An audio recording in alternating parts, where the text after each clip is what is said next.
બોટાદ જિલ્લાના ગરડા તાલુકાના ખોપાડા ગામે ધરતીકંપના હળવા આંચકા આવ્યા હોવાથી સ્થાનિકોમાં ભયનું વાતાવરણ ફેલાઈ ગયું હતું। બોટાદ જિલ્લાના ગરડા તાલુકાના ખોપાડા ગામે મોડી રાત્રે અને વહેલી સવાર 3 ધરતીકંપના હળવા આંચકા અનુભવાયા હોવાનું સ્થાનિકોનું કહેવું છે। રાત્રિના 12 કલાક અને સવારે 5 કલાકે 3 આંચકા અનુભવાતા લોકો ઘરની બહાર દોડી આવ્યા હતા।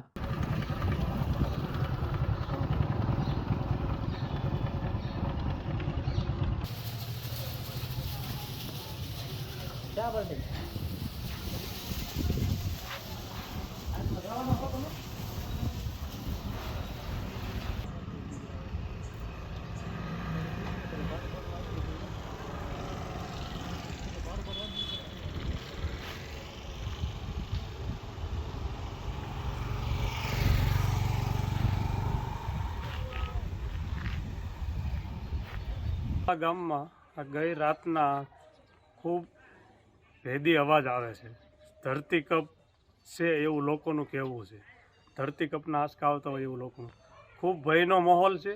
રાતે લોકો પોતાના ઘરની બહાર નીકળી આવ્યા હતા અને વારંવાર આ આંચકા આવ્યા છે। 3 થી 4 આંચકા આવ્યા છે, જેના લીધે લોકો ડર્યા છે અને બહુ ભયંકર અવાજ આવે છે।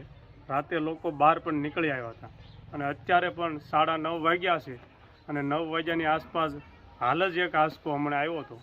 એટલે આની અમે રજૂઆત કરી છે। હમણાં જ તે મેં કલેક્ટર ઓફિસે ફોન દ્વારા માહિતી આપી છે। અમારા ગામના તલાટી મંત્રીને પણ માહિતી આપી છે અને ખોપાળા ગામ જ નહીં, આજુબાજુમાં વીરડી, કાપડી આસપાસના ગામમાં પણ આ ઘટના બને છે।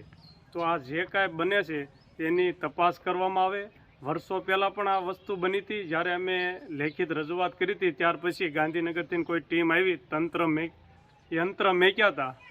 એ રીતે ફરી પાછી કંઈક તપાસ કરવામાં આવે અને ખરેખર આ અવાજ શેના કારણે આવે છે તે લોકોને જાણ કરવામાં આવે એવી અમે